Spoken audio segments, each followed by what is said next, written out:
نحمد الله العظيم نصلي ونسلم على الرسول الكريم أما بعد فقد قال الله سبحانه وتعالى في كلامه القديم والفرقان الحميد أعوذ بالله من الشيطان الرجيم بسم الله الرحمن الرحيم فبما رحمة من الله لنت لهم ولو كنت فظا غليظ القلب لانفضوا من حولك فاعف عنهم صدق الله العظيم. அளவற்ற அருளாளனும் நிகரற்ற அன்புடையோனுமாகிய எல்லாம் வல்ல அல்லாஹுவின் பெயரால் துவங்குகிறேன்.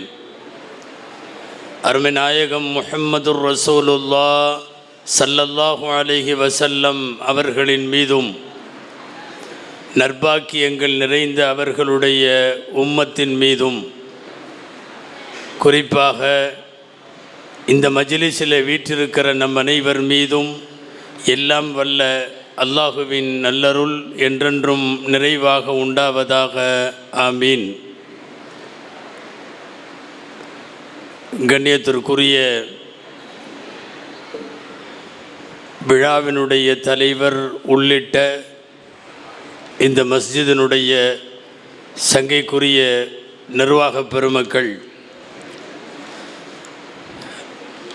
அக்ரஹாரம் ஈரோடு உள்ளிட்ட பல்வேறு பகுதிகளினுடைய மார்க்க ஸ்தாபனங்களினுடைய நிர்வாக பெருமக்கள், மேடையில் வீற்றிருக்கக்கூடிய சமுதாய பிரமுகர்கள், சங்கைக்குரிய உலமா பெருமக்கள்,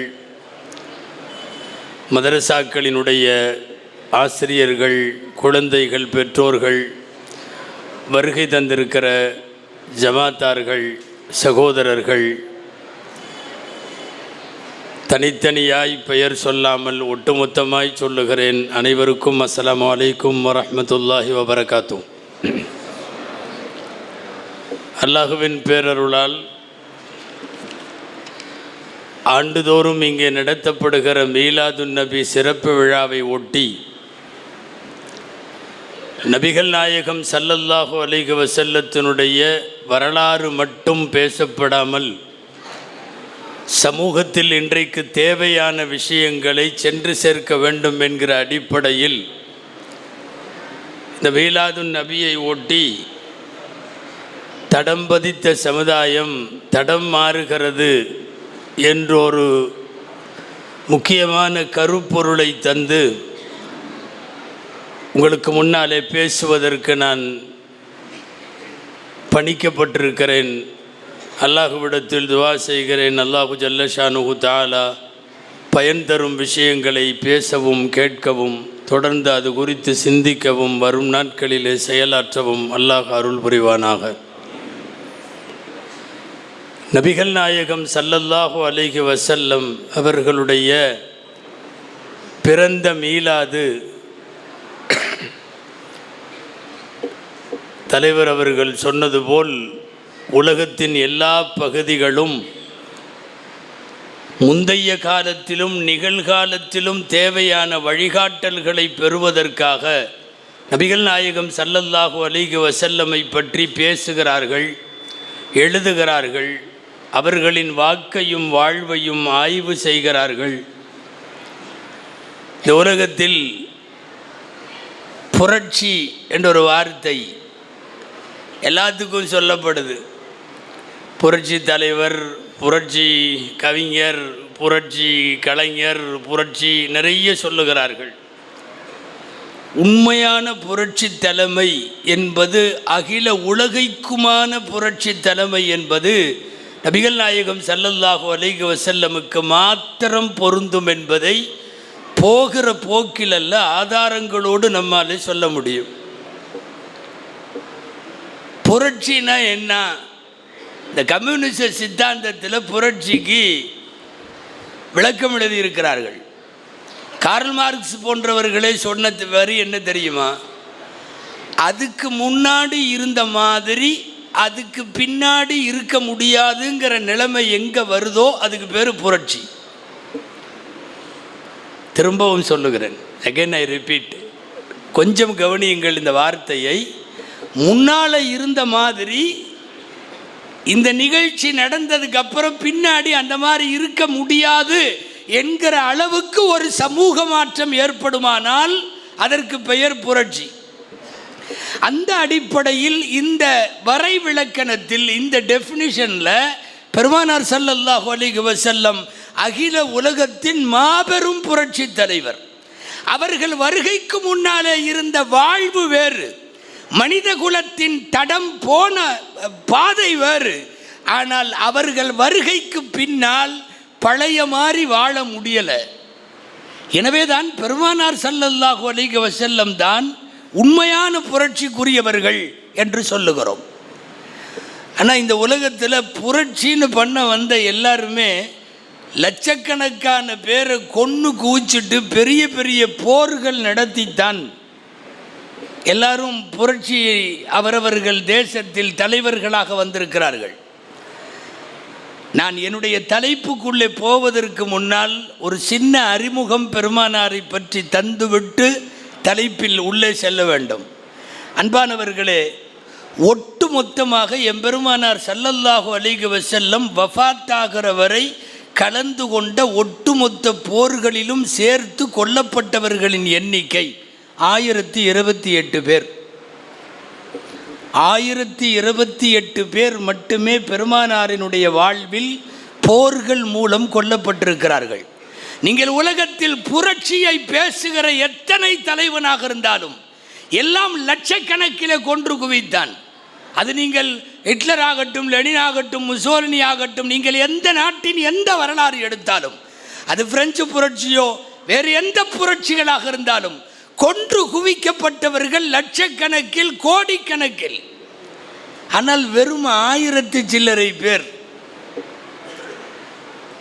அன்பிற்குரிய கேகேஎஸ்கே ரஃபீக் அவர்கள் என்கிட்ட இப்போ பேசிகிட்டு இருக்கிறப்ப சொன்னாங்க, ரசூலுல்லாஹ் ஏன் போர் செஞ்சாங்கன்னு கேட்டாங்க. அன்பானவர்களே, ஒரு விஷயத்தை நான் அவர்களுக்காக அல்ல உங்களுக்கு சேர்த்து சொல்லுகிறேன். சில விஷயங்களை சந்தேகமாக கேட்டதால் உங்கள்கிட்ட கேட்குறேன். 63 வருஷம் ஒரு தலைவர் வாழுகிறார். 63 வருஷ வாழ்க்கையில் 55வது வயசில் தான் ஃபஸ்ட்டு யுத்தம் நடக்கிறது. அதுக்கு பேர் பத்ரு யுத்தம். 63 வயசில் 55 வயது வரையும் வாள் எடுக்கவில்லை, ஆயுதம் தரிக்கவில்லை. எந்த போர் மைதானத்திலும் எதிரியை வா என்று கூப்பிட்டு வம்பிழுக்கவில்லை. 55 வருஷம் வரையும் அமைதி வாழ்க்கை வாழுகிற ஒரு தலைவரை சீண்டி பார்த்து ஊரை விட்டு போனதுக்கு பின்னாடியும் அங்கேயும் வாழ விட மாட்டேன்னு வம்பு பண்ண வந்தப்போ அதுக்கு மேலே குனிஞ்சா அது கோழைத்தனம், வா பார்த்துடலாம் என்று அவர்கள் முதலில் போர்க்களம் சந்திக்கிற போது வயசு 55, 63 வயசில் வஃபாத்து. 63 வருஷ வாழ்க்கையில் 8 ஆண்டு காலம் மட்டுமே நிர்பந்த நிலையில் திணிக்கப்பட்ட போர்களை எதிர்கொள்ளக்கூடியவரை இன்னைக்கு தப்பா வரலாறு பதிவு செய்கிறது. இஸ்லாம் வாளால் பரவியது, முகமது நபி எதற்கு போர் செய்தார், போர் என்று சொன்னாலே விதவைகளும் எத்தீம்களும் தானே உருவாகுவார்கள், வாழ்விழந்து போகிற குடும்பங்களுக்கு வழிவகுப்பது தானே போர் என்றெல்லாம் விமர்சனங்களை இந்த கோணத்தில் பார்க்க வேண்டும். 55 வயசு வரைக்கும் வாள் எடுக்காத, ஆயுதத்தை கையில் தரிக்காத அஹிம்சம் தலைவர். சொல்லப்போனால் இதை போர் என்று சொல்லுவதை விட பெருமானாருடைய வாழ்வை அறப்போர் என்று சொல்ல வேண்டும். அறப்போர்னு எதுக்கு சொல்லுவாங்க தெரியுமா? ஆயுதம் தரிக்காமல் நான் வயலன்ஸ் ஆக்டிவிட்டீஸுக்கு பேர் தான் அறப்போர், அறப்போராட்டம். ஆயுதம் தரிக்காத அஹிம்சைக்குரிய தலைவர் பெருமானார் முஹம்மது ரசூலுல்லாஹ் ஸல்லல்லாஹு அலைஹி வஸல்லம் அவர்கள். அன்பானவர்களை, உலகம் உள்ளளவும் பேசப்பட வேண்டிய, திரும்ப திரும்ப கொண்டு சேர்க்கப்பட வேண்டிய தலைவர் நபிகள் நாயகம் ஸல்லல்லாஹு அலைஹி வஸல்லம். ஏன் மீளாத விழா? ஒன்றுமில்லை, இதை சொல்லுவதற்குத்தான் மீளாத விழா. சொல்ல போனால் பல்சமயத்தவர்கள் பங்கேற்கிற விழாக்களாக அது நடத்தப்பட்டு நபிகள் நாயகத்தினுடைய மனித நேயமும் இணக்கமும் உலகத்திற்கு கொண்டு போய் சேர்க்கப்பட வேண்டும். எல்லாருடைய காதுகளுக்கும். இந்த ப்ரொஃபஸர் ஹிட்டின்னு ஒருத்தர் இருக்கார், ப்ரொஃபஸர் கே ஹிட்டி, ரொம்ப அபாரமான வரலாற்று ஆய்வாளர். அவர் எழுதின நூல் Islam at the cross road. G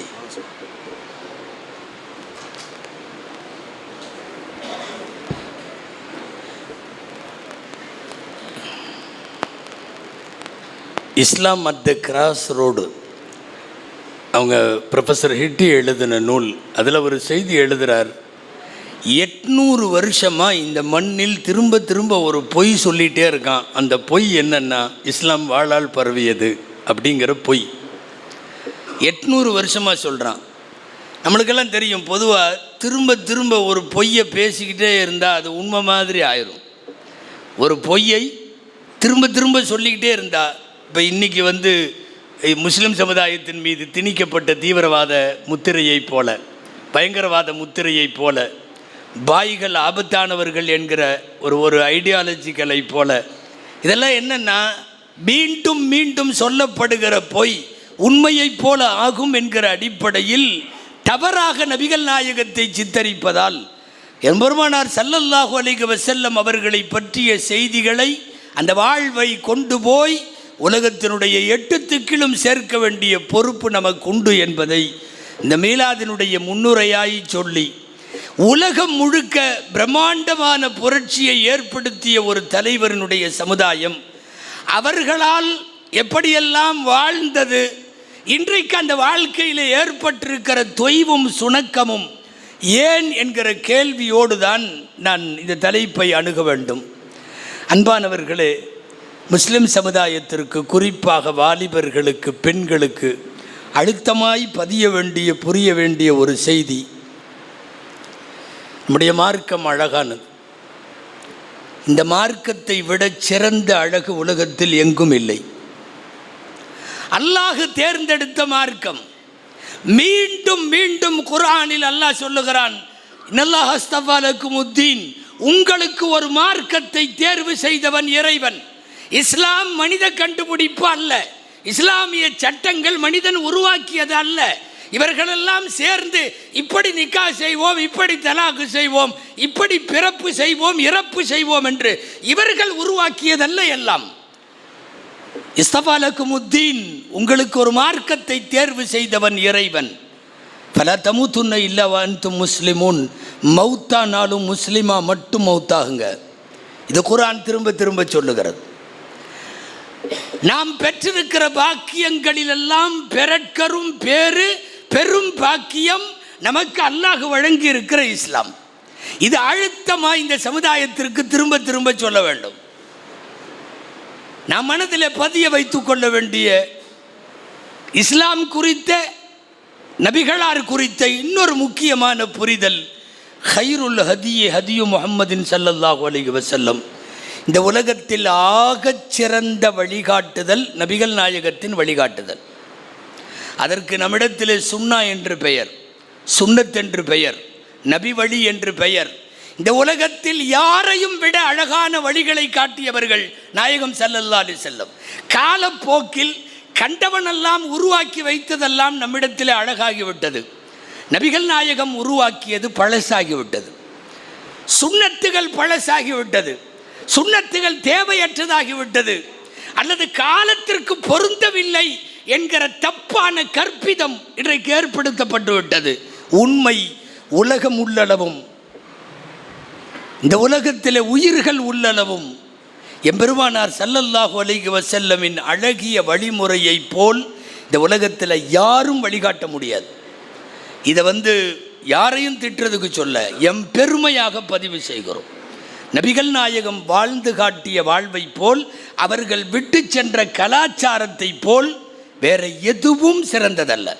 முதல்ல அடுத்தவர்களை அண்ணாந்து பார்த்து அது நல்லாக இருக்குதுங்கிற நினைப்பு முஸ்லிம் சமுதாயத்திற்கு வரக்கூடாது. அவன் அங்கிருந்து இஸ்லாமை அண்ணாந்து பார்க்கிறான். இவன் ஆக உயர்ந்த இடத்திலே பன்னீரிலே அமர்ந்து கொண்டு சாக்கடையை சிறந்ததென்று சொன்னால், யாரையும் அண்ணாந்து பார்க்க வேண்டிய அவசியம் பெருமானார் ஸல்லல்லாஹு அலைஹி வஸல்லத்தினுடைய உம்மத்துக்கு கிடையாது. நல்லா சொல்ல போனால் அசிங்கம் என்று மனித மனம் நினைக்கிற அத்தனையும் இந்த மார்க்கத்தில் ஹராமாக்கப்பட்டிருக்கிறது. தடை. முஸ்லிம்கள் அல்ல, மனிதர்கள் எதையெல்லாம் அசிங்கமாக கருதுவார்களோ அதுவெல்லாம் இங்கே ஹராம். மனிதர்கள் எதுவெல்லாம் நல்லது என்று நினைப்பார்களோ அத்தனையும் ஹலால், அத்தனையும் அனுமதி. குர்ஆன் நபிகள் நாயகத்தை எப்படி அறிமுகம் செய்கிறது தெரியுமா? குர்ஆனுடைய வார்த்தை. பெருமானார் யார்? அல்லாஹ் சொல்லிக்கொண்டே வருகிறான். நன்மையை ஏவுவார், தீமையை தடுப்பார், வேதங்களை விளக்குவார், சொல்லிக்கொண்டே வருகிற போது இறைவனுடைய வார்த்தை இது. யுஹில்லு லஹுமுத் த்வய்யிபாத் வ யுஹர்ரிமு அலைஹிமுல் ஹபாயித். நல்லவைகளையெல்லாம் அவர் ஹலாலாக்குவார், அசிங்கமானவைகளையும் மானக்கேடானவைகளையும் அவர் தடை செய்வார். யார்? நபிகள் நாயகம். இதுதான் நபிகள் நாயகம். அழகிய அனைத்துக்கும் அவர் முன்மாதிரி, அசிங்கங்கள் அனைத்துக்கும் அவர் தடை போட்ட பெருமகன். ஒட்டுமொத்த இஸ்லாத்தையும் இந்த 2 வரிக்குள்ளே சுருக்கி விடலாம். இதை வேற வார்த்தையில் சொல்லலாம். எதையெல்லாம் இஸ்லாம் தடுத்ததோ அதுவெல்லாம் அசிங்கம், எதுவெல்லாம் இஸ்லாம் அனுமதித்ததோ அதுவெல்லாம் அழகு. அவ்வளவுதான். அழகுக்கும் அசிங்கத்திற்கும் நீங்கள் இலக்கணம் சொல்ல வேண்டும் என்றால் இதுதான் இலக்கணம். இஸ்லாம் தடுத்தால் அது அசிங்கம், இஸ்லாம் அனுமதித்தால் அது அழகு. அவ்வளவுதான். நீங்கள் என்னத்தை வேணும்னாலும் பாருங்க. அன்பானவர்களே, குறிப்பிட்ட அந்த அசிங்கங்கள் நடக்கிற நேரத்தில் நமக்கு அந்த உணர்வு வர வேண்டும். என் இஸ்லாம் இதை தடுத்திருக்கிறது. நல்ல தண்ணி அடிச்சுட்டு இங்கே ஏதாவது பெரிய அக்ரஹாரத்தில் இல்லை, பெரிய கால்வாயில் சாக்கடையில் குப்பரை அடித்து படுத்து கிடக்கிறான் ஒருத்தன். அவன் மேலே சாக்கடை தண்ணியெல்லாம் கிடக்குது, நாய் நெறியெல்லாம் பக்கத்தில் கிடக்குது, சுயநினைவற்று கிடக்கிறான், ஆடை அலங்கோலமாக இருக்கிறது. பார்க்குறவன் நேராக வர்றவன் மூக்கை பொத்திட்டு கொஞ்சம் கிராஸ் பண்ணி அந்த பக்கம் கடந்து போகிறான். அவன் டிச்சில் சாக்கடையில் தலைகீழ படுத்து கிடக்கிறான் இல்லையா? அந்த காட்சியை பார்த்து விட்டு என் வாய் முணுமுணுக்க வேண்டும். என்ன தெரியுமா? என் இஸ்லாம் இதை தடுத்திருக்கிறது. என் இஸ்லாம் இதை விரும்பலை. வட்டி கட்ட முடியாமல் குடும்பமே தற்கொலை செய்து கொண்டு, ஒரு குடும்பமே ஜனாசாவாக இருக்கும் இல்லையா? 5 மையத்தை ஒன்றா தடல் கட்ட முடியாமல், வட்டி கட்ட முடியாமல் தற்கொலை செய்து கொள்ளுகிறார்களவா? அந்த வீட்டின் சோகம் அப்பி இருக்கக்கூடிய கூட்டத்திற்கு இடையில் நின்று என் மனம் சொல்ல வேண்டும், என் இஸ்லாம் இந்த வட்டியை தடுத்திருக்கிறது.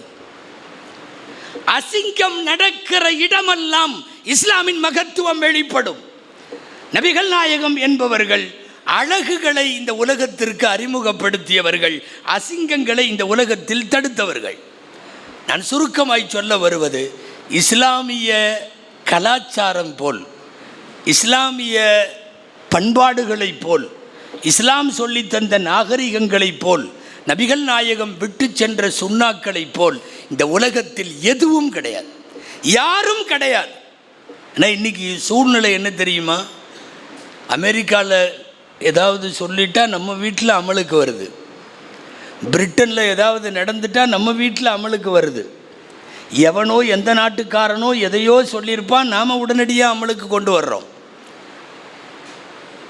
ஹதரத் அப்துல்லா இப்னு மசூத் ரலியல்லாஹு அன்ஹு சொல்லுவார்கள், சுன்னத்துகளை, நபிகள் நாயக வழிமுறைகளை ஒவ்வொன்றையும் தள்ளி வைத்துவிட்டு அந்நியர்களால் கொண்டு வரப்பட்ட ஒவ்வொன்றையும் உள்ளே வருகிற போது ஒரு கட்டத்தில் சுன்னத்துகளெல்லாம் இறந்து போய்விடும்.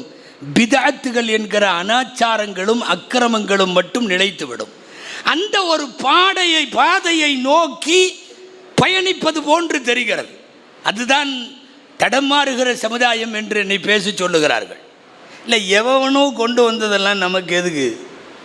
நபிகள் நாயகம் ஸல்லல்லாஹு அலைஹி வஸல்லம் வழிகாட்டியிருக்காங்க.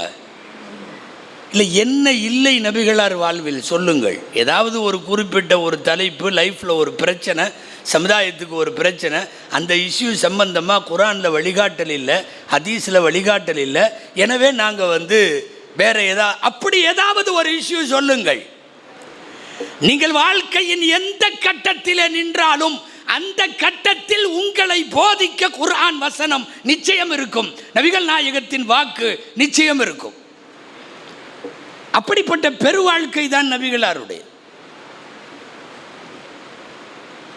வேகமாக பேசுகிற போதோ கேட்கிற போதோ நபிகள் நாயகம் வரலாற்றை வாசிக்கிற போதோ செவிமடுக்கிற போதோ இந்த உணர்வு வந்தாலும் சொந்த லைஃப்லையே நபிகள் நாயகத்தினுடைய அவர்கள் கொடுத்த கலாச்சாரங்களை தள்ளி வச்சுட்டு இன்றைக்கி அந்நிய ஒரு ஹதீஸில் ரசூல் ஸல்லல்லாஹு சொல்லுவாங்க இல்லையா, முன்னாடி உள்ள சமுதாயம் போன மாதிரியே நீங்களும் போகிறீங்க, அவங்கெல்லாம் போய் அப்படியே எங்கேயாவது ஒரு உடும்பு பொந்துக்குள்ளே நுழைஞ்சாங்கன்னா நீங்களும் போய் உள்ளே நுழைஞ்சிருவீங்க. இப்படி தான் பண்ணுறீங்க, கண்ணை மூடிக்கிட்டு அவன் போகிறது பொந்து, அதுக்குள்ளே போய் நுழையிறீங்கன்னு சொல்லுவாங்க. அப்போது கேட்பாங்க, யார் நீங்கள் யஹூதி நசராக்களை சொல்லுகிறீர்களா அப்படின்னு கேட்பாங்க சஹாபாக்கள்.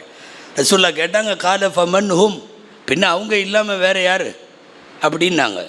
இன்றைக்கி மேற்கத்திய நாகரீகம் எவனாவது ஒரு கல்ச்சர் ஒரு பழக்கத்தை கொண்டு வந்து விட்டான்னா அந்த பழக்கம் இன்றைக்கி நம்மள்கிட்ட வருது. நின்றுட்டு சாப்பிட்றதுலேருந்து சொல்கிறேன் நான். என்ன அஜர்த்து இப்படி சின்ன சின்ன விஷயமெல்லாம் எடுத்துட்டாரு அப்படின்னு இறங்க வேணாம். சில பேர்லாம் இன்றைக்கி இந்த மாதிரி விஷயமெல்லாம் பேசுகிறதே விரும்புறதில்லை. அதாவது நம்ம ஆளுகள்லேயே சில பேர் ஒரு கட்டத்துக்கு மேலே போன ஒன்று அவங்களா தங்களை இன்டலெக்சுவல் நினச்சிக்கிறாங்க, அறிவு ஜீவிகள் அப்படின்னு நினச்சிட்டு, இந்த அஜர்த்துமார்களுக்கு வேறு வேலை இல்லை, இப்படி எப்போ பார்த்தாலும் உட்காந்து சாப்பிடு, இப்படி சாப்பிடு, அப்படி சாப்பிடு, கிபிலாவை முன்னோக்கு, அது இதுன்னு இதுதான் இவங்களுக்கு வேலை. நாங்கள் திரும்ப திரும்ப கேட்கிறோம், நாம் சொல்கிறத நிறுத்திடலாம். நீங்கள் செய்கிற செயலுக்கு ஏதாவது அறிவார்ந்து அறிவியல் ரீதியாய் புரியும் வண்ணம் ஏதாவது சொல்லுங்கள்.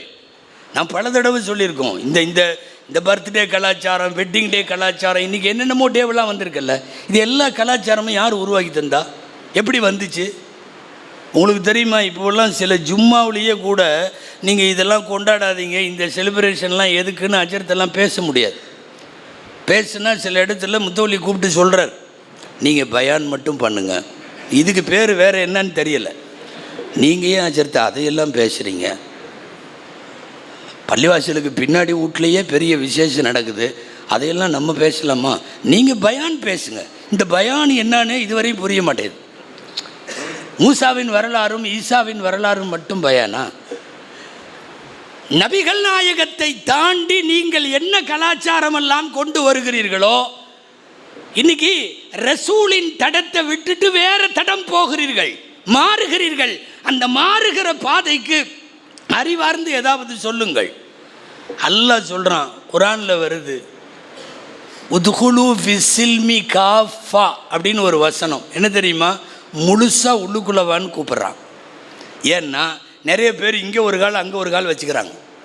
பள்ளிவாசலுக்குள்ளே வந்த உடனே அவர் பயங்கரமான பியூர் முஸ்லீம், தொப்பி தாடி அது இது, அவர் தக்பீர் கட்டுறதை பார்த்தா அஜர்த்தெல்லாம் தோற்று போயிடணும், பயங்கரமாக இருக்கும். வெளியில் போனால் அவருடைய ட்ரெண்டே வேறு, வாழ்க்கையே வேறு. இஸ்லாத்தை பள்ளிவாசலுக்குள் மட்டும் என்று புரிந்து கொள்ளுகிற பசலித்தனம் இது மோசமானது. இது மோசமான புத்தி. இஸ்லாம் பள்ளிவாசலில் மட்டும் இல்லை, இஸ்லாம் வீட்டில் இருக்குது, இஸ்லாம் கடையில் இருக்குது, இஸ்லாம் கல்லாவில் இருக்குது, இஸ்லாம் மனைவிட்ட இருக்குது, இஸ்லாம் மக்கள்கிட்ட இருக்குது, எல்லா இடத்திலும் கடைவீதியில் தொடங்கி கபர்ஸ்தான் வரைக்கும் இருக்கிறது. நான் என்ன புரிஞ்சுக்கிறோம் தெரியுமா? பள்ளிவாசலில் வந்தால் வேறு முஸ்லீமு, வெளியில் போனால் இவருடைய ட்ரெண்டு அது இது, இவர் கொண்டாட்டம், இவங்க நடத்துகிற கல்யாணம், இவங்களுடைய விசேஷம், செலிப்ரேஷன் எல்லாம் வேறு. அல்லாஹ் கூப்பிட்டு சொல்கிறான், உதுகுலு ஃபிஸ்ஸில்மி, முழுசாக உள்ளவா. இப்படி ஒரு கால் அப்படி ஒரு கால்லாம் வராத.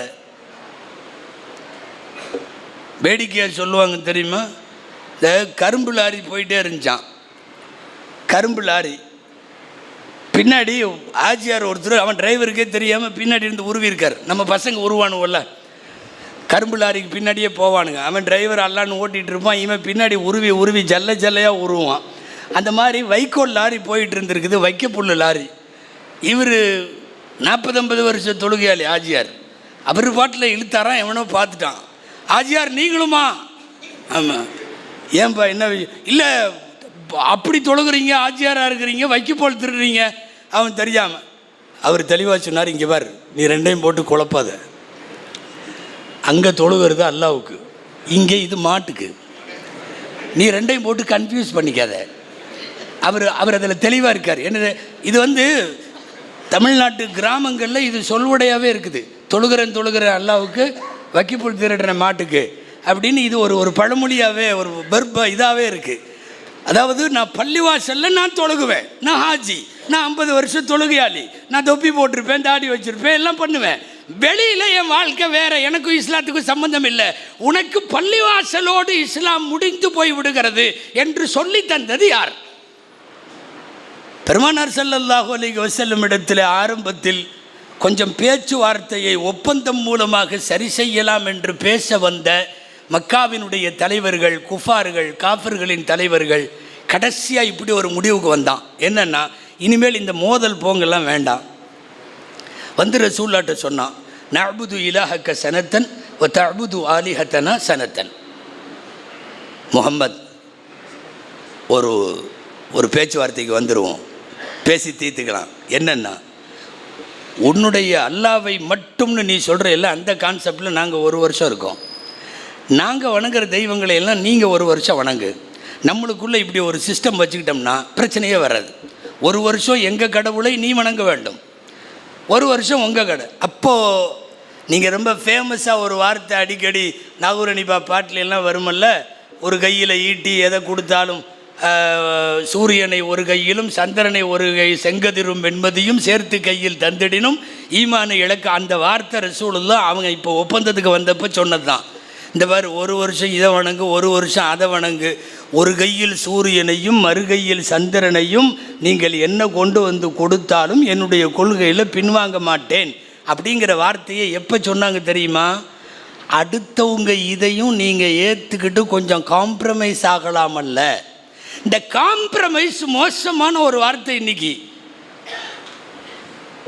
கணவனும் மனைவியும் காம்ப்ரமைஸ் ஆகட்டும், 2 பக்கத்து வீட்டுக்காரன் காம்ப்ரமைஸ் ஆகட்டும், ஒரு இறைவனைத்தான் வழிபடுவோம் என்றும் முஹம்மது நபி எங்களுடைய தலைவர் என்று சொல்லுகிற எங்களின் கொள்கையில் காம்ப்ரமைஸ் தப்பு. சில பேர் இன்னைக்கு சமய நல்லிணக்கத்தையே தப்பாக புரியறான். சமய நல்லிணக்கம்னா என்ன? என்னுடைய சமயப்படி நான் நடப்பேன், உன் சமயத்தைப்படி நீ நடக்கணும், நமக்குள்ள சமயத்தின் பேரால் சண்டை போடக்கூடாது. இதுக்கு பேர் தானே சமய நல்லிணக்கம். இங்கே தமிழ்நாட்டில் பார்த்தா பள்ளிவாசல் திறப்பு விழாவுக்குள்ளே மேலதாளத்தோடு உள்ளே விட்றானுவோம், பார்த்துருப்பீங்க. இந்த வாரம் பள்ளிவாசல் திறப்பு விழா, மேலதாளம் எல்லாம் விட்டு அவங்க பயங்கரமான இதோட அந்த வஸ்திரம், அந்த சீரு செனத்தி எல்லாம் எடுத்துட்டு தட்டி மெஹராபில் இமாம் பயான் பண்ணுற இடத்துல கொட்டுறான். என்னென்னா சமய நல்லிணக்கம். யார் சொல்லி தந்த சமய நல்லிணக்கம்? இது வழிபாடுகளில் சமரசம் முடியாது. அதுக்கு பேர் செக்குலரிசமும் கிடையாது, இது ஒரு விதமான காம்ப்ரமைஸும் கிடையாது. எனவே நான் சொல்ல வர்றது, முழுமையாக இஸ்லாத்திற்குள்ளே வாருங்கள். நபிகள் நாயகத்தினுடைய வழிமுறை மட்டும்தான் நமது பாதை. அந்த பாதையிலிருந்து நீ ஏன் தடமாறி போற? என்ன இல்லை என்பதால் போகிறாய்? சொல்லுங்கள் பார்க்கலாம். அவன் உருவாக்கி விட்டுருப்பான் வெஸ்டர்னில், யூஎஸில், யூகேலேருந்து வரும் ஏதாவது ஒன்று, இவங்க உடனே எல்லாம் டக்குன்னு இதாகிறது. அவன் வெட்டிங் டேன்னு ஒன்று கொண்டாடுறான். Wedding day, இத்தனாவது wedding day. இன்றைக்கி அநேகமாக எல்லா வீட்லேயும் வந்துருச்சு. ஏதோ சில பெரியவங்க வீட்டில் தான் இல்லை, மீதியெல்லாம் இப்போ வெட்டிங் டே. வெட்டிங் டேன்னு யாரும் தப்பாக நினைக்காதீங்க. வெட்டிங் டே என்ன தெரியுமா? கொச்சையாக பேசுகிறேன்னு நினைக்க வேணாம். நீ தான் புருஷன், நான் தான் பொண்டாட்டின்னு ஒரு கன்ஃபார்ம் பண்ணிக்கிறது. ஏன்னா அதில் எதுவும் குழப்பம் வந்துடக்கூடாது. என்ன வெட்டிங் டே எங்கே இருக்குது? நீங்கள் இதையெல்லாம் சொன்னால் எங்களை பிற்போக்குத்தனம், ஃபண்டமெண்டலு, ஆளுக இப்படி தான் எப்போ பார்த்தாலும் அப்படின்னு நம்ம ஆளுகளே சில பேர். இல்லை நீங்களே சொல்லுங்களேன், வெட்டிங் டேவுக்கு என்ன அர்த்தம்? எங்கேயாவது மார்க்கத்தில் அப்படியான வரவேற்பு ஏதாவது இருக்கா? என்ன கொண்டாடுறீங்க வெட்டிங் டே? நீங்கள் புருஷன், அவங்க பொண்டாட்டிங்கிறது ஊர் உலகத்துக்கே தெரியும். இதில் வேறு இப்போலாம் இது எக்ஸ்ட்ரீம் லெவலில் போயிடுச்சு. என்ன தெரியுமா? போன வெட்டிங் டேக்கு எனக்கு ஒன்றுமே வாங்கி தரல அப்படின்னு அவங்க அதை ரிப்போர்ட்டாக சொல்கிற அளவுக்கு ரொம்ப ஓவராக போகுது வெட்டிங் டே. ஹஸ்ரத், நாளைக்கு மத்தியானம் நம்ம வீட்டில் தாவத்து, இன்ஷா அல்லாஹ் அவசியம் சாப்பிட்றதுக்கு வாங்க அப்படின்னு. ஒரு அஜர்த்து என்ன விஷயம்? இல்லை 15வது வெட்டிங் டே, அடுத்த வருஷம் மௌத்தாவா போக போகிறாரு. இல்லை என்ன வெட்டிங் டே? உண்மையாலுமே அதாவது வருத்தமாக இருக்குது. என்ன காரணம்? எவனோ உருவாக்கி விட்டா நம்ம பண்ணிடுறதா? ஒன்று நல்லா தெரிஞ்சுங்க, வெஸ்டர்ன் கண்ட்ரீஸில் எவனும் நம்மளை மாதிரி எல்லாம் நீண்ட காலம் ஒரு மனைவியோட எல்லாம் வாழ மாட்டான். இங்கே இந்தியாவை பொறுத்தவரை நம்முடைய மண்ணை சார்ந்த மரபு என்னென்னா 60ஆம் கல்யாணம் நடத்திட்டு இருக்கிறோம். நாமெல்லாம் சில பேர்லாம் 40-50 வருஷமாக வாழ்ந்துட்டுருக்குறோம். அதுலேயே சொர்க்கம் போயிடுவோம். தாய்மார்கள் வந்திருக்காங்களோ, அவ்வளோ தூரம் நம்ம வாழ்ந்துட்டுருக்குறோம். இப்போது 60ஆம் கல்யாணம் அவன்லாம் 4-5 வருஷத்துக்கு மேலே வாழ மாட்டான். ஜாலியாக உட்காந்து ஒரு காஃபி ஷாப்பில் காஃபி சாப்பிட்டு 2 பேரும் பேசிடுவாங்க. அப்புறம் வர்ற ஜான்வரியிலேருந்து பிரிஞ்சுக்கலாமா அப்படிம்பாங்க. என்னமோ டீ குடிக்கலாமா மாதிரி. அப்போ உடனே அந்த அம்மாவும் ரெடியாக தான் இருக்கும் இவனை விட்டுட்டு போகிறதுக்கு, இந்த ஆளும் அந்த அம்மாவை விட்டுட்டு போகிறதுக்கு ரெடியாக இருப்பார். அவன் வெட்டிங் டேன்னு ஒன்று வச்சு வெற்றிகரமான 5வது வெட்டிங் டேன்னா அடுத்த வருஷம் தலாக்குன்னு அர்த்தம்.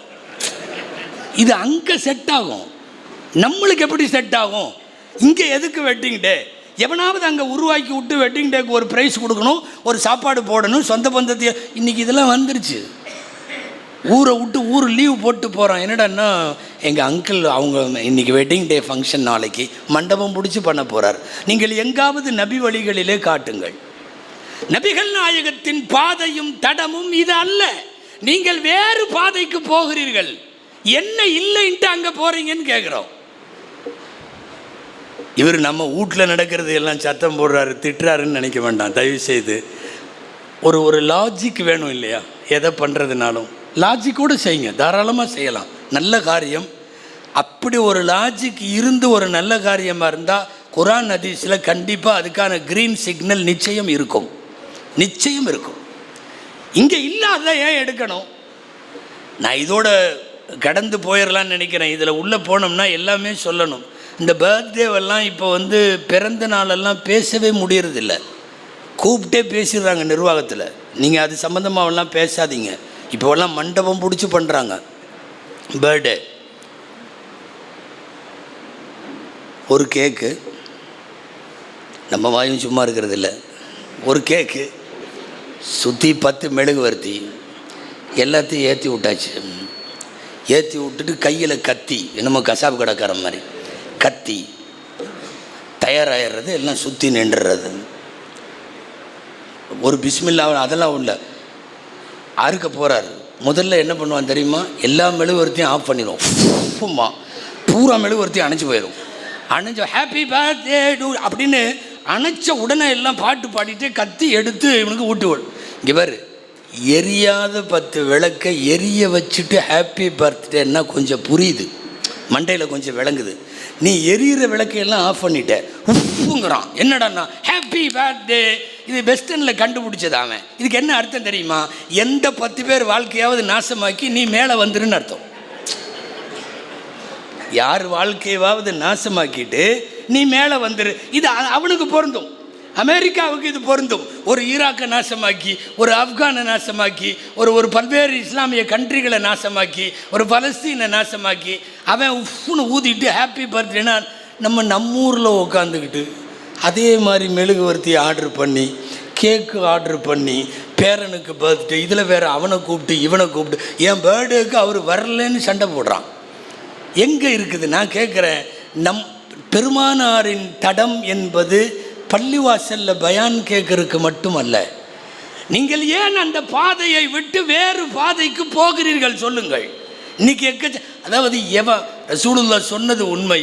யகூதி நசராக்கள் வாழுகிற நாடுகளில் இருந்து என்னவெல்லாம் கருத்தியலாக உருவாக்கப்பட்டு அனுப்பப்படுதோ அதை வாங்கிறதுல முஸ்லீம் சமுதாயம் ஃபஸ்ட்டு வாங்குது. முஸ்லீம் சமுதாயம் தான் ஃபஸ்ட்டு வாங்குது. மற்றவனெல்லாம் கூட யோசிப்பான்.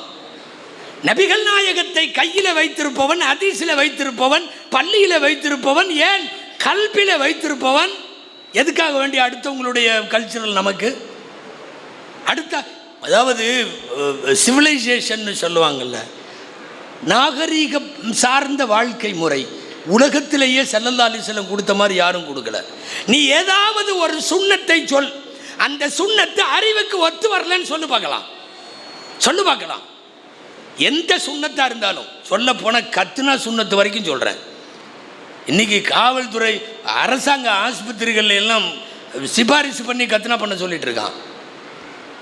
இங்கிருப்பது அழகு என்று அடுத்தவன் பார்க்கிற போது அடுத்தவனின் கழிசடையும் சாக்கடையும் எதற்கு?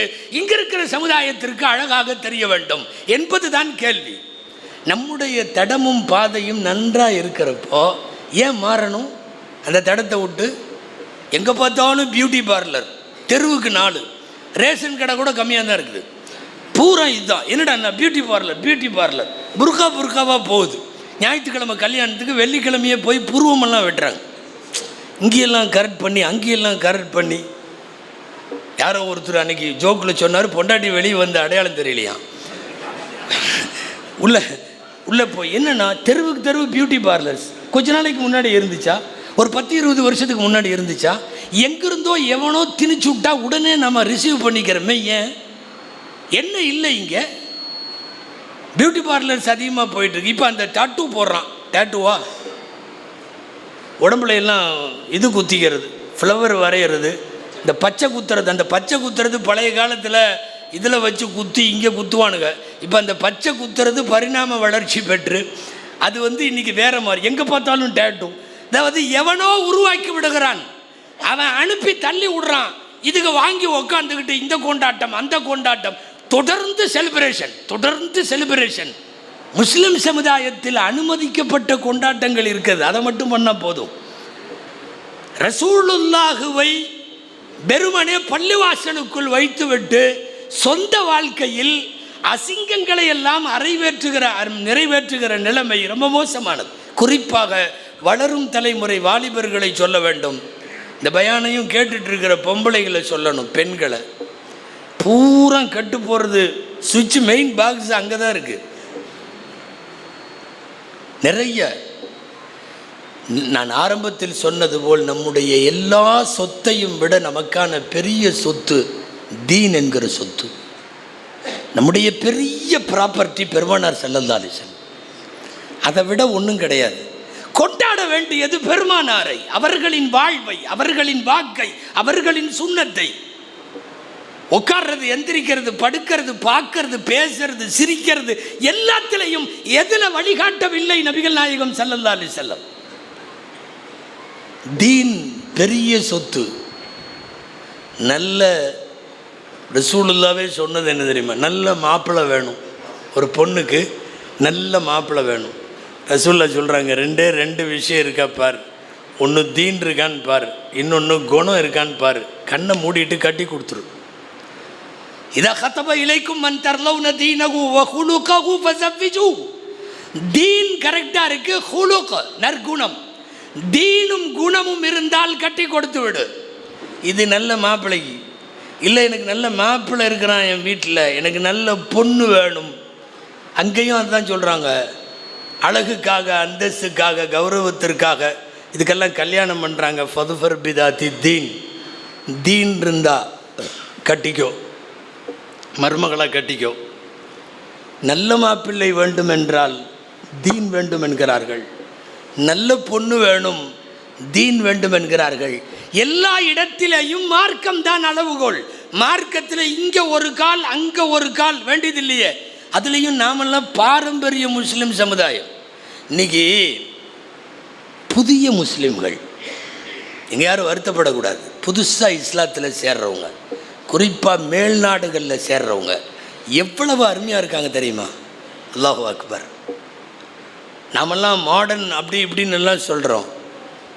நம்மள்கிட்ட பாரம்பரிய முஸ்லீம்னு சொல்கிறோம், நம்மள்கிட்ட இல்லாதது அங்கே இருக்குது. எத்தனை பேர் ஏங்க முழுசாக நோஸ் பீஸ் அது இது புர்காவெல்லாம் போடுவதற்கு தடை செய்யப்பட்டிருக்கிற ஸ்பெயினில், டென்மார்க்கில், இங்கே எல்லாம் முழுசாக நாம் முகம் மறைப்பது உட்கொண்டு முழு புர்காவோடு இருக்கிற பெண்களை பார்க்கிறோம். அவங்கெல்லாம் சமீபத்தில் முஸ்லீமானவங்க, எல்லாம் ஹைலி எஜுகேட்டட் ஃபேமிலியிலிருந்து வந்தவங்க, மிகப்பெரிய செல்வந்தர்கள் பெண்கள்.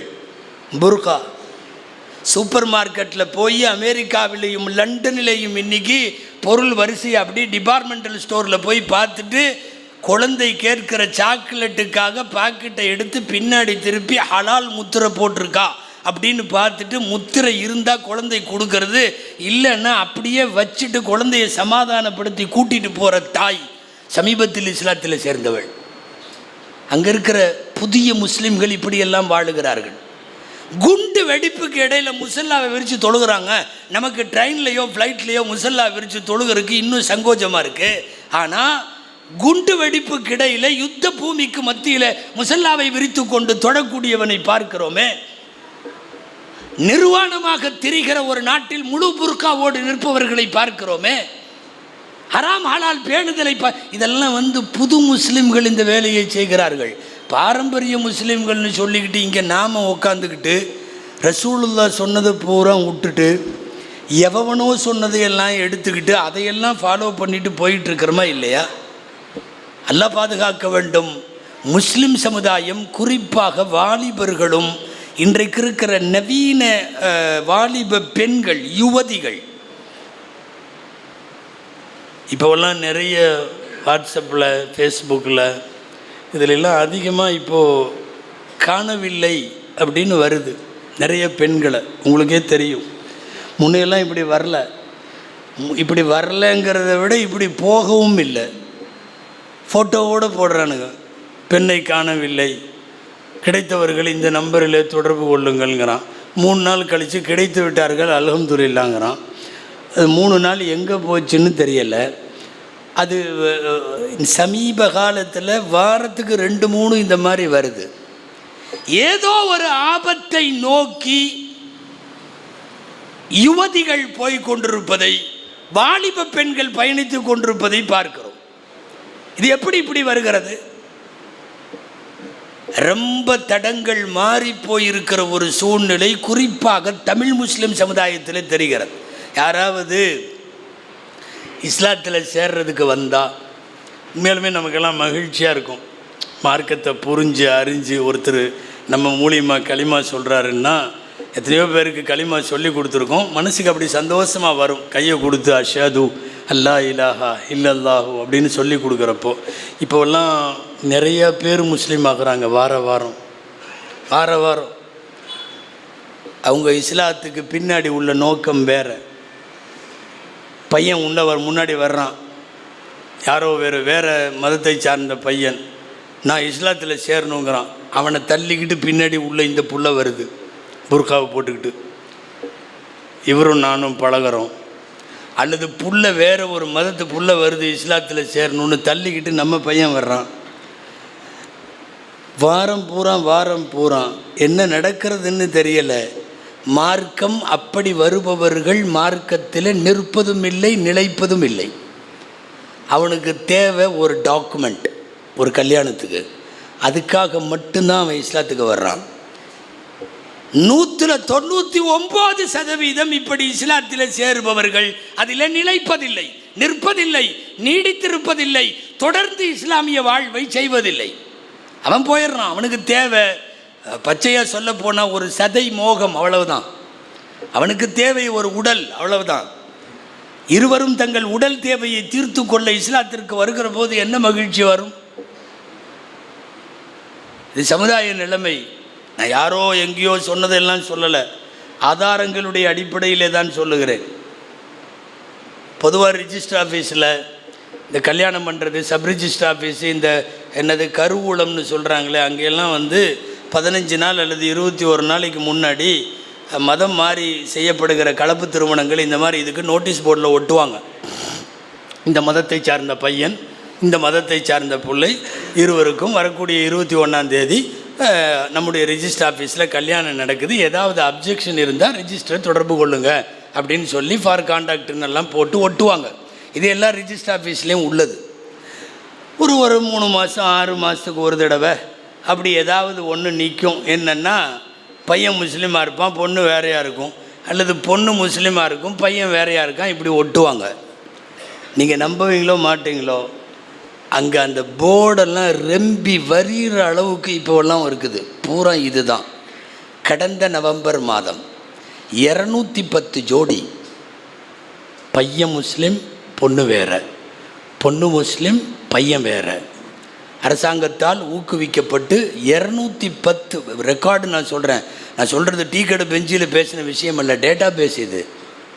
அல்லாஹு அக்பர். என்ன நடக்கிறது தெரியுமா நாட்டில்? இது வேறு தடத்தை நோக்கி இன்றைய முஸ்லிம் சமுதாயத்தினுடைய பயணம் இருக்கிறது என்பது ரொம்ப வருத்தமான விஷயம். நபிகள் நாயகம் என்பது பள்ளிவாசலில் மட்டுமா? நபிகள் நாயகம் எங்கள் உயிருக்கும் மேலானவர் என்பது ஊர்வலத்தில் மட்டுமா? நடைமுறை வாழ்க்கையில் இவ்வளவு அசிங்கங்கள் நடைபெற்று கொண்டிருக்கிறது. இது இந்த மாதிரி காட்சி ரொம்ப வேகமாக நிறைய போயிட்டுருக்கு. இப்போலாம் தண்ணி அடிக்கிற இளம் பெண்கள் உருவாயிட்டாங்க நாட்டில். சுற்றி நிற்கிறாங்க 5 பேர் 6 பேர், 2-3 பசங்க 2-3 பிள்ளைங்க. ஒரு சிகரெட்டை அப்படி குடித்து அது ரவுண்டில் வருது.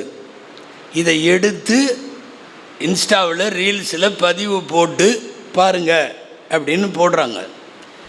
குடிக்கிற பெண்கள், புகைப்பிடிக்கிற பெண்கள் என்று நாளுக்கு நாள் போய்கொண்டிருக்கிற இந்த அவலம்தான் ஒட்டுமொத்தமாக உனக்கு இஸ்லாத்தை பற்றி புரிதலும் இல்லை, உன் கையில் இருக்கிற மாபெரும் தலைவர் நபிகள் நாயகம் என்கிற அந்த உயர்ந்த மனிதரினுடைய எந்த நடைமுறையும் உங்களுக்கு தேவையில்லாமல் ஆயிருக்கு அப்படின்னு இதெல்லாம் அர்த்தம். இன்றைக்கி நிறைய போய்விட்டது. ஸல்லல்லாஹு அலைஹி வஸல்லம் அவர்களுடைய வாழ்க்கை வழிமுறைகளை விட்டுவிட்டு நாம் வேற எதையோ நோக்கி போகிறோங்கிறதுக்கு நிறைய சொல்ல முடியும். இன்றைக்கி நம்முடைய அத்தனையும் அதுதான். குறிப்பாக இளைஞர்களின் வாழ்க்கை, குறிப்பாக பெண்கள் சார்ந்த வாழ்க்கை. உங்கள் ஊரில் எப்படின்னு தெரில, நான் சென்னையை சொல்கிறேன். கல்யாணமெல்லாம் ரொம்ப கந்தரகோலமாக இருக்குது, கல்யாணமெல்லாம் கன்றாவியாக இருக்குது. எல்லா நிக்காவையும் அஜர்த்துமாருக்கு ஓதுறதுக்கு கேட்டிருப்பீங்க. நிக்காவில் அந்நிக்காஹு மின் சுன்னத்தி ஃபமன் ரகிப அன் சுன்னத்தி ஃபலைஸ மின்னின்னு ஓதுவாங்க. திருமணம் எனது வழிமுறை. அந்த ரசூலுல்லாவுடைய வழிமுறை அந்த ஓதுற இடத்துல மட்டும்தான் இருக்குது. எல்லாம் அக்கிரமம், எல்லாம் அக்கிரமம். இல்லை, முஸ்லிம் சமுதாயம் நமக்குன்னு ஒரு பாரம்பரியம்லாம் இருக்குல்ல, எங்கே போச்சு? கல்யாணம் பண்ணி பேசி முடிச்சுட்டு, பேசி முடிக்கிறது கூட இல்லை, சில இடத்துல பேசி முடித்து நிச்சயம் பண்ணி பொண்ணு மாப்பிள்ளை அவங்க 2 பேரும் ஒன்றா ஷாப்பிங் போகிறாங்க. இல்லை, எந்த சரியத்தில் உங்களுக்கு சொல்லியிருக்க அப்படி? ஏங்க, கல்யாணம் ஆகி அவன் ஈஜாபு கபூல் நடந்து நான் ஏற்றுக்கொண்டேன்னு கபில் தூணு மாப்பிள்ளை சொல்கிற வரைக்கும் இவளை பார்க்குறக்கோ, இவ பக்கத்தில் உட்கார்றதுக்கோ, இவ கையை பிடிக்கிறதுக்கோ அனுமதி இல்லை. நீங்கள் என்ன பண்ணுறீங்கன்னா, நிச்சயம் பண்ண உடனே கல்யாண ட்ரெஸ்ஸுகளையே அவங்க 2 பேரும் சேர்ந்து போய் தான் எடுக்கிறாங்க. இப்போலாம் பெரிய குடும்பங்கள் இதெல்லாம் சகஜம் ஆசிரியர், பெரும்பாலும் அப்படித்தான். 2 பேரும் துபாய் போகிறாங்க துணி எடுக்கிறதுக்கு. கல்யாண பர்ச்சேஸுக்கு 2 பேரும் துபாயில் போவாங்களாம். நீ எந்த ரசூலுல்லாவை பின்பற்றுறேன்னு தெரியலை, நீ எந்த இஸ்லாத்தை ஏற்றுக்கிறேன்னு தெரில. இந்த ஷாப்பிங் பிஃபோர் மேரேஜுங்கிறது இன்றைக்கி பரவிட்டுருக்கிற பயங்கரமான கலாச்சாரம். நீங்கள் போய் விளக்கம் கேட்டிங்கன்னா தத்துவம் தான் பதிலாக வரும். அது அவனுக்கு அந்த புள்ளன்னு ஆகிப்போச்சு, அந்த பிள்ளைக்கு அவன் ஆகிப்போச்சு, அப்புறம் என்னங்க சர்த்து. அதனால் 2 பேரும் அப்படி பழகிக்குவாங்களாம், பேசிக்குவாங்களாம், சந்திச்சுக்குவாங்களாம், அவங்க ஒன்றா பிரயாணம் பண்ணுவாங்களாம், எல்லாம் நடக்குமா. இது சொல்லப்போனால் இதெல்லாம் உரத்து பேசக்கூட முடியல. ஏன்னா பேசுகிறவங்களுக்கெல்லாம் இவங்க வச்சுருக்கிற பேர் என்ன தெரியுமா? ஃபண்டமெண்டலிஸ்ட்டுன்னு பேர். இவர்கள் மத அடிப்படைவாதிகள், மத பழமைவாதிகள். எது பழமைவாதம்? அப்போ இவ்வளோ வருஷமாக நாம் ஆண்டாண்டு காலமாக கல்யாணம் முடித்து ஈஜாபு கபூல் நடந்து வலிமா விருந்து நடக்கிற வரைக்கும் நாம் திருமணத்தில் கணவன் மனைவியை சந்திக்காமல் வச்சுருந்தோமே. அப்போ அதெல்லாம் என்ன அர்த்தம்? நீங்கள் இப்போலாம் ஃபேஸ்புக்கில், வாட்ஸ்அப்பில், இன்ஸ்டாவில் எல்லாம் இருக்கிறீங்க, அதனால் தெரிஞ்சிருக்கும். சமீப காலங்களில் ஒன்று கவனிச்சிங்களா? இந்த கல்யாணத்தில் மண்டபத்தில் மேடையிலேயே டான்ஸ் ஆடுறானுவ எல்லாம். வேக வேகமாக தலையெல்லாம் ஆட்டுறீங்க. இந்த ஊரில் நடக்குதோ என்னமோ பயமாக இருக்குது. மாமா ஆடுறாரு, குப்பிமா ஆடுது, மம்மா நீ ஆடுது, பூரா ஆடுது. என்னடான்னா அது கொஞ்ச நேரம் அந்த அஜர்த்து நிற்கா ஓதிட்டு போகிறாங்கல்ல, அது வரையும் தான் மரியாதை. உலமாக்கள் நிற்கா ஓதணுன்னு பின்னாடி வழியாக ஓடிடணும். ஆமாம். அப்புறம் என்னென்னா டான்ஸ் ஆடுறான் எல்லாம், கெல்டு கட்டையெல்லாம் ஆடுதுங்க. வெட்டி தூக்கி கட்டிட்டு பார்த்தீங்கன்னா மாப்பிள்ளை பொண்ணு எல்லாம் குரூப்பாக டான்ஸு எடுத்து இது பண்ணுறான்.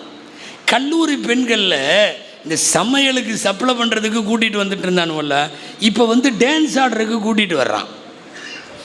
சென்னையில் இன்றைக்கி அது நடக்குது. என்னென்னா எல்லாம் முடிஞ்சு முசாபாவெல்லாம் செஞ்சு மாப்பிள்ளைக்கு எல்லாம் இது பண்ண உடனே அடுத்து டான்ஸ் ஆடுது. மேடையில் ஒரே மாதிரி ஆடை அணிந்த சுமார் 20 பெண்கள் ஒரு பயங்கரமான குத்தாட்டம், பின்னாடி மியூசிக் போடுறான், அதுக்கு ஆடுறான், மண்டபம் முழுக்க தொப்பியும் தாடியும். இது என்ன? நாம் எந்த நபியை பின்பற்றுகிறோம்? நபிகள் நாயகம் என்பது மெம்பர் படியில் மட்டும்தான் இருக்காங்களா? நபிகள் நாயகம் என்பது ஜும்மா பயானில் மட்டும்தான் இருக்காங்களா? அன்றாட வாழ்க்கையில் நபிகள் நாயகம் வரலைங்கிறப்போ அப்புறம் என்ன பெரிய கண்மணி, உயிருக்கு உயிரான நபிகள் நாயகம்னா என்ன? அது டோட்டலாக இன்றைய திருமணங்களின் அனாச்சாரத்தை. சமீபத்தில் சென்னையில் பொண்ணை பல்லாக்கில் வச்சு தூக்கிட்டு வந்தானுங்க. பொண்ணு மாப்பிள்ளை அங்கே மேடையில் இருக்கார், ரிசப்ஷன், பல்லாக்கில் வச்சு பொண்ணை அலங்காரம் பண்ணி தூக்கிட்டு வந்துட்டானுவோம். இந்த சாமி ஊர்வலமெல்லாம் போகும் பார்த்துருக்கீங்கல்ல, சாமி ஊர்வலம் போகிற மாதிரியே இருந்தது. அங்கேருந்து தூக்கிட்டு வர்றானுவோ எல்லாம். அந்த தூக்கிட்டு வர்ற 4 பேர் எல்லாம் ஒரே மாதிரி ட்ரெஸ்ஸு போட்டிருக்கான். அங்கேருந்து தூக்கிட்டு வர்றான். அதை பெருமையாக வேறு. இது பொண்ணா இல்லை ஜனாசாவா? சந்துக்குள்ளே தூக்கிட்டு வர்ற மாதிரி தூக்கிட்டு வர்றையே, இல்லை விளங்குமா? இது ஜனாசாவை தாங்க 4 பேர் தூக்கிட்டு போனோம். முன்னாடி இப்படி 2 பேர், பின்னாடி இப்படி 2 பேர், மேலே உட்காத்தி வச்சு கொண்டு வந்தாவே அது ஜனாசான்னு அர்த்தம். நீ பொண்ணை தூக்கிட்டு வர்ற பல்லாக்கில் வச்சு, அது ஸ்டைலாக கொண்டு வந்து அந்த மியூசிக்கில் இந்த இராணுவ அணிவகுப்பு தெரியுமா, கொஞ்சம் நேரம் இப்படி நிற்பாங்க, கொஞ்சம் நேரம் அப்படி நிற்பாங்க, அந்த மாதிரி மியூசிக்கை போட்டுட்டு லாஸ்ட்டாக ஒரு வழியாக உக்காத்தி வச்சான். பொண்ணு பல்லாக்கில் வருது. கொஞ்சம் யோசனை பண்ணி பாருங்கள். இது எந்த சமுதாயம்? யார் இதை சொல்லி கொடுத்தது? இது எந்த சுன்னத்தில் வருது? எந்த குர்ஆன் அனுமதிக்குது? எந்த ஹதீஸ் இதை அனுமதிக்குது? நடைமுறை வாழ்க்கையில் நபிகள் நாயகம் வராமல் ரசூலுல்லாவுடைய தடம் வேறு, நாம் போய்கொண்டிருக்கிற தடம் ரொம்ப ஆபத்தான தடம். முஸ்லீம் சமுதாயத்தில் நடக்கிற கல்யாணத்தை சொல்கிறேன் நான். எல்லாமே ஒரு கல்யாணம், திடீர்னு தடாப்புடான்னு நானுவோம் கூட்டமாக எல்லாம் கலைங்க, நகருங்க, அந்த பக்கம் நகர், மாப்பிள்ளை மகர் கொடுக்க வர்றாரு, நகருங்கண்ணா. மகரு பொதுவாக சபையில் அங்கேயே வச்சு கொடுத்துருவாங்க. பொண்ணோட அத்தா உட்காந்துருப்பார், அஜர்த்து உட்காந்துருப்பார், முத்தவழி உட்காந்துருப்பார். என்ன மகரை கொடுங்க, மகரை வாங்கி கொடுத்துருவாங்க. அப்படி தான் காசி சபைலாம் இருக்காங்க, அப்படி தான் பண்ணுவாங்க. இவன் இப்போ என்ன புதுசாக வச்சுருக்கான்னா, மகர் கொடுக்குறதுக்கு மாப்பிள்ளை வர்றாராம். அந்த பொண்ணு தனியாக ஏரியா இருக்குல்ல, பெண்களுக்குன்னு தடுப்பு போட்ட ஏரியா, இங்கேருந்து இவர் போகிறார், கையில் செயினை எடுத்துக்கிட்டு அந்த மகரை எடுத்துகிட்டு போகிறார். வழிவிடு மகர் தொகை கொடுக்குறதுக்கு மாப்பிள்ளை வர்றார். அவன் நேராக போய் மகரை போட்டுட்டு ஒரு 500 பொம்பளைகளுக்கு முன்னாடி மனைவிக்கு முத்தம் கொடுத்துட்டு வர்றான். இல்லை, நீங்கள் என்ன கல்யாணம் இது என்ன நிக்கா, என்ன சுன்னத்து, யார் சொல்லி கொடுத்தா, இதெல்லாம் எவன் உருவாக்கணவன்? காலப்போக்கில் என்னன்னா அதெல்லாம் சகஜம், அதெல்லாம் எல்லா ஊர்லேயும் நடக்குது, இந்த அஜர்த்து மார்க்கு இப்படித்தான் அப்படின்ற மாதிரி இறங்கிடுறீங்களே. அல்லாஹ் கூப்பிடுகிறான், உதுகுலு பிஸ்ஸில்மி காஃபா, நீ முழுசா உள்ளவா. அல்லாஹ் சொல்கிறான், இஸ்லாத்துக்குள்ளே முழுசாவா. இந்த ஆற்றுல ஒரு கால் ஹைக்கி நைக்கி பொழப்பெல்லாம் ஆகாது, அங்கேயும் இங்கேயும் இருக்கிறதெல்லாம். மார்க்கத்தினுடைய விவரங்களை எல்லாம் தெரிந்தவர்கள் கூட அவர்களுடைய, நான் கல்யாணத்தை சும்மா சாம்பிளுக்கு சொல்கிறேன், நம்ம இப்போ எல்லா விசேஷங்களையும் கிட்டத்தட்ட இப்படி தான் போகுது. ஒவ்வொரு செயலும் போகிற போக்கை பார்க்கிற போது ஸல்லல்லாஹு அலைஹி வஸல்லத்தினுடைய வழியிலிருந்து வேறு மாதிரி போகுது. நான் பெற்றோர்களை எல்லாம் சொல்லிக் கொள்ளுகிறேன், நவீன காலத்தினுடைய வாலிபர்களை, வாலிப பெண்களை, இதெல்லாம் கொஞ்சம் பாதுகாக்கணும். குர்ஆனில் திரும்ப திரும்ப வருது இல்லையா, கண்குளிர்ச்சியான மனைவி மக்கள் வேண்டும். நல்லடியார்கள் கேட்ட பிரார்த்தனை குர்ஆனில் வருது. ரப்பனா ஹப்லனா மின் அஸ்வாஜினா வதுர்ரியாத்தினா குர்ரத அயுன். கண்குளிர்ச்சியான மனைவி மக்கள் வேண்டும். 40 வயசு ஆச்சுனாவே அடுத்த தலைமுறையை பற்றி கவலை வந்துருமாமா. அல்லாஹ் குர்ஆனில் ஒரு இடத்துல சொல்கிறான், பலக 40 சனத்தன் ஃபகால். குர்ஆனில் வருது 26வது ஜுஸுல, அஸ்லிஹ் லீ ஃபீ துர்ரியதி, என் சந்ததியை எனக்கு சரிப்படுத்தி கொடு. 40 வயசு, பர்டிகுலராக 40 வயசுங்கிறான் அல்லாஹ். என்னன்னா, எனக்கு பின்னால் எனது குடும்பம், எனக்கு பின்னால் என் தலைமுறை மார்க்க நெறியோடு வாழ வேண்டும் என்கிற கவலையும் அந்த இதுவும் கண்டிப்பாக எல்லாருக்கும் வேணும். பையனை கூட்டிகிட்டு போய் இப்ராஹிம் அலைஹிஸ்ஸலாம் மகன் இஸ்மாயில் அலைஹிஸ்ஸலாமை காபால நிற்க வச்சுட்டு துவா செய்கிறாங்க. ஆச்சரியமாக இருக்குது கேட்டால். ஏன் தெரியுமா? எங்களைய ஷிர்கில் விட்டுறாத, சிலை வணக்கத்தில் விட்டுறாத, அதிலிருந்து எங்களை பாதுகாத்து கொடுன்னு கேட்குறாங்க. கேட்குற அவங்கள பற்றி குரானில் எக்கச்சக்கமான இடத்துல ஒரு வார்த்தை வருது, மகான மினல் முஷ்ரிகீன் வலம் யகு மினல் முஷ்ரிகீன் ஹனீஃபம் முஸ்லிமா. பியூர் முஸ்லிம் இப்ராஹிம் அலைஹிஸ்ஸலாம். கடுகளவு கூட மாசு மறுவற்ற பியூர் முஸ்லிம். ஹனீஃபம் முஸ்லிமான்னு வருது. ஹனீஃபானா பியூரிட்டின்னு அர்த்தம். அப்படி ஒரு பியூர் முஸ்லிம்னு அல்லாவே 28 இடத்துல குரானில் இந்த வார்த்தை வருது.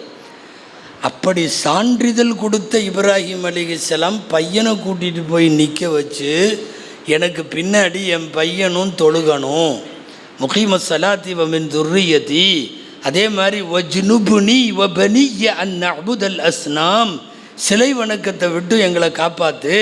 கேட்கறது யாரு? இவர் சுத்தமான முஸ்லிம் என்று அல்லாஹுவால் அடையாளப்படுத்தப்பட்ட இப்ராஹிம் அலைஹிஸ்ஸலாம் தங்களுடைய மகன்களுக்காக அப்படி கேட்கிறார்கள் என்றால் நாமெல்லாம் எம்மாத்திரம்? மார்க்கத்தை விட்டு வெளியே போயிட்டுருக்கிறதெல்லாம் எம்மாத்திரம்? மார்க்கத்திற்கு கொஞ்சம் கூட தொலைவில் கண்டுக்காமல் இருக்கிறது எம்மாத்திரம்? தயவு செய்து சொல்லுகிறேன், பெறுதற்கரிய பெரிய சொத்து நாம் வைத்திருப்பது இஸ்லாம் என்கிற சொத்து. அடைய முடியாத மாபெரும் பாக்கியம் அல்லாஹ் நமக்கு கொடுத்துட்டான். அது என்ன தெரியுமா? எங்களின் தலைவர் நபிகள் நாயகம் ஸல்லல்லாஹு அலைஹி வஸல்லம். இந்த பெருமை வேண்டும். நபிகள் நாயகம் செய்ததை தவிர மீதி எல்லாமே கழுசட அப்படின்னு சொல்லுகிற தைரியம் என்றைக்கு முஸ்லிமுக்கு வருமோ அதுதான் பெருமானார் மீதான உண்மைத்தன்மை, உண்மை காதல். சும்மா பேசுகிறதில்ல நபிகள் நாயகம்னு. இதில் மார்க்கத்தை பற்றி அவதூறு பேசுபவர்கள், மார்க்கத்தை புரியாமல் பேசுபவர்கள், இவங்க கூட சேர்ந்துட்டு இஸ்லாமிய ஷரியத்தையே கேலி கூத்தாக்கக்கூடாது. நல்லா தெரிஞ்சுங்க, மார்க்க சட்டம் மாறாது, கியாமத்து வரையும் மாறாது. நீ என்னென்ன வேணாலும் லண்டனை பார்த்து, அமெரிக்காவை பார்த்து, யூரோப்பியன் கண்ட்ரிஸை பார்த்து நீ என்னென்னமோ பண்ணலாம், மார்க்கம் மாறாது. கியாமத்து வரையும் ஹிஜாபு போகாது, கியாமத்து வரையும் புர்கா போக முடியாது, நீங்க முடியாது. கியாமத்து வரைக்கும் வட்டி ஹராம் தான். நீ என்னென்னவெல்லாம் வியாக்கியானம் சொல்லி கொண்டு வக்காலத்து பேசி கொண்டு வந்தாலும் வட்டி தான், ஆகாது தான். இதில் நம்ம ஆளுகளே சில பேர் இப்படி வட்டி இருந்தான்னா அப்படி வட்டி இருந்தால் அது பரவாயில்ல, இது என்னென்னமோ பேசி கொஞ்சம் அந்த ஹராமை ஹலாலாக்கி விடுற வேலை. நல்லா தெரிஞ்சுங்க, ஒரு அசுத்தம் எங்கேயும் சுத்தமாக முடியாது. ஒரு அசுத்தம் சுத்தப்படுத்தாது. தண்ணியை எடுத்து அசுத்தத்தை கழுவலாம், அசுத்தத்தை எடுத்து ஒரு அசுத்தத்தை நீக்க முடியாது. ரப்பு முடிவு செய்து சொல்லுகிறான், மது அசிங்கம், வட்டி அசிங்கம், விபச்சாரம் அசிங்கம். அல்லாஹ் முடிவு செய்த அசிங்கங்கள் அது கியாமத்து வரையும் அப்படி தான் இருக்கும். இன்றைக்கி என்னாச்சுன்னா, நம்மளா சில சட்டங்களை எடுத்துக்கிட்டு ஷரியத்து சொல்கிறதையெல்லாம் பார்க்குறதே இல்லை. வீணாக போனவன் அந்த சவுதி கவர்மெண்ட்டில் இப்போ எக்கச்சக்கமான இது கெட்டு போய் குட்டிச்சவராக கிடக்கிற அந்த நாட்டில் அங்கேருந்து அவன் க்ரீன் சிக்னல் கொடுத்துட்டான், பொம்பளைங்க தனியாக வேணாலும் ஹஜ்ஜுக்கு வாங்கன்னு. இவன் இங்கிருந்து நம்மளும் முஸ்லீம் பெண்களே தனியாக போங்கன்ட்டான். மார்க்க சட்டம் என்ன சொல்லுதுன்னு பார்க்குறோமா இல்லையா? நம்மளுக்கு கிளம்பிடுதுங்க. எத்தனை கத்தீஜா, எத்தனை ஆயிஷா, 237 பேர் போன ஆண்டு ஹஜ்ஜில் 237 பேர் எந்த துணையும் இல்லாமல் தனியாக பயணம் செய்த ஹாஜிகள், ஹாஜி பெண்கள். மஹரம் இல்லைன்னா கடமையே ஆகாது என்கிறார்கள் மார்க்க அறிஞர்கள். நீங்கள் எத்தனை மதரசா, உங்கள் ஊர் தாவூதியா மட்டுமல்ல, உலகத்தில் உள்ள மதரசாலையெல்லாம் கேளுங்க. மஹரம் இல்லைன்னா 1 கோடி ரூபா ஒரு அம்மா கையில் இருக்குது, 1 கோடி ஹஜ்ஜுக்கு போகிறேங்குது. மஹரம் துணை வேண்டும். துணை இல்லைன்னா 1 கோடி இருந்தாலும் கடமையே ஆகாது, கடமையே ஆகாது. இங்கிருந்து மோடி போக சொல்லுகிறார், அங்கிருந்து முகமது பின் சல்மான் வர சொல்லுகிறார். இவனுக்கு 2 பேரும் அத்தாரிட்டியா? இவங்க ஷரியத்தினுடைய ஆட்களா? கிளம்பி போகிறோமா இல்லையா? மார்க்க சட்டம் ஒன்று இருக்க நாம சில சட்டத்தை உருவாக்கிட்டோம். பொம்பளைகள்லாம் நிறையா இருக்காங்க, அதனால் சொல்லணும். இப்போலாம் இத்தா வந்து 40 நாளாமா. இத்தா 40 நாளுங்க.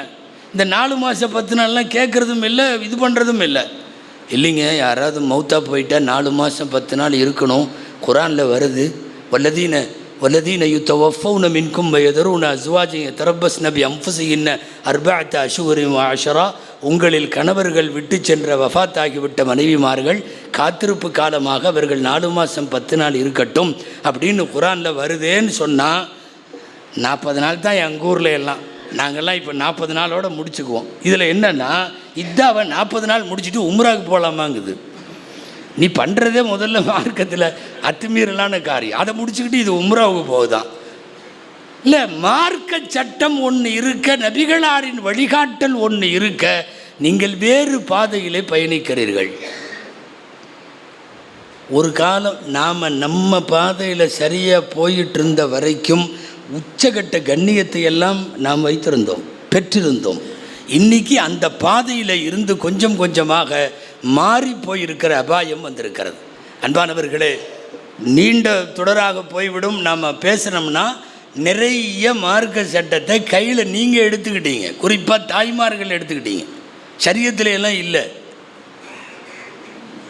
ஜனாசா பார்க்கக்கூடாதுங்கிறது மார்க்க சட்டம், அவ்வளோதான். ஆண் ஜனாசாவாக இருக்கட்டும் அல்லது அந்நிய பெண் ஜனாசாவாக இருக்கட்டும், பார்க்கக்கூடாது, அவ்வளோதான். இப்போல்லாம் பூரா எல்லாம் வரிசையாக வருதுங்க.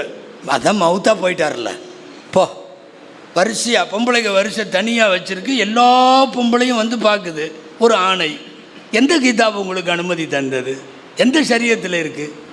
அதே மாதிரி ஒரு அந்நிய பெண், அது 40 வயசோ 50 வயசோ மவுத்தா போச்சு, எல்லா ஆம்பளையும் போய் பார்க்குறது. எப்படி அனுமதிக்கிறது? எப்படி இருக்குது? எல்லாம் ஒரு பொம்பளையும் விதிவிலக்கு இல்லை, ஜனாசாவை பார்க்கறது இல்லை. இதெல்லாம் வந்து சரியத்திலலாம் இல்லை, நாமளாக ரெடி பண்ணிக்கிட்ட சட்டம்.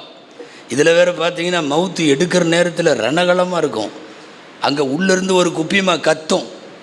என்ன சார், பார்த்தவங்க எல்லாம் ஆம்பளைக்கெல்லாம் வெளியே போங்க, பொம்பளை பார்க்கணுமோ, போடா போ, எல்லாம் போ. அதாவது இருக்க வேண்டியது ஆம்பளைங்க, நீங்களாம் வெளியே போங்க, நாங்கள் பார்க்க போகிறோம். எல்லோரும் நின்று பார்க்குறாங்க. இல்லை, எங்கே இருக்குது?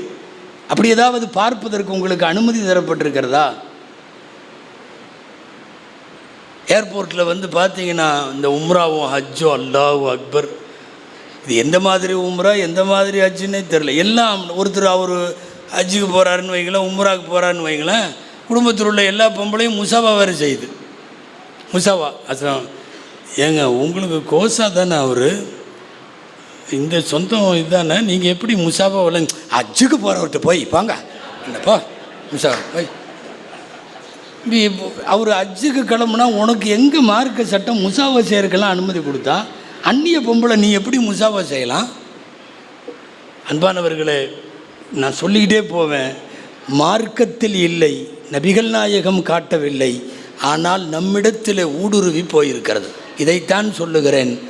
நாம் நம்முடைய தடம் வேறு, இன்றைக்கி மாறிப்போன தடம் இதுவெல்லாம். எக்கச்சக்கமாக இப்படி சொல்லிக்கொண்டே போக முடியும். தயவு செய்து நான் துவங்கிய இடத்துல வந்து நிறைவு செய்கிறேன். இந்த உலகத்தில் ஈடு செய்ய முடியாமல் அல்லாஹ் நமக்கு கொடுத்த பெரும் பாக்கியம் தீனுல் இஸ்லாம். அடையவே முடியாத ஆகப்பெரிய பொக்கிஷம் எங்களின் தலைவர் நபிகள் நாயகம் ஸல்லல்லாஹு அலைஹி வஸல்லம் சொன்னதை செய்ததை நாங்கள் அதை மட்டும்தான் செய்வோம். அந்நியன் எவன் என்ன சொன்னாலும் செய்ய மாட்டோம் என்று வந்தால் அது உண்மையான நபி நேசம். அப்படிப்பட்ட நபி நேசத்திற்கும் காதலுக்கும் தான் பெருமானார் ஸல்லல்லாஹு அலைஹி வஸல்லத்தை தலைமையாக ஏற்றுக்கொண்ட சமுதாயமாக இருக்க முடியும். அல்லாஹுவிடத்தில் பிரார்த்திப்போம். அல்லாஹு ஜல்ல ஷானுஹு தஆலா வாழும் காலமெல்லாம் எம்பெருமானார் ஸல்லல்லாஹு அலைஹி வஸல்லத்தினுடைய சொல்லை, செயலை, வாழ்வை, வாக்கை, அவர்கள் விட்டு சென்ற சுன்னத்துகளை பின்பற்றி பெருமானாரின் வழியில் இந்த சமுதாயம் மீண்டும் பெருமையோடு வாழ அல்லாஹ் சமூகத்திற்கு, இந்த உம்மத்திற்கு அல்லாஹ் அருள் புரிவானாக. ஜஸாக்கும் அல்லாஹு ஹைரல் ஜஸா. வ ஆஹிரு தஅவானா அனில் ஹம்துலில்லாஹி ரப்பில் ஆலமீன். அஸ்ஸலாமு அலைக்கும் வரஹ்மத்துல்லாஹி வபரகாத்துஹு.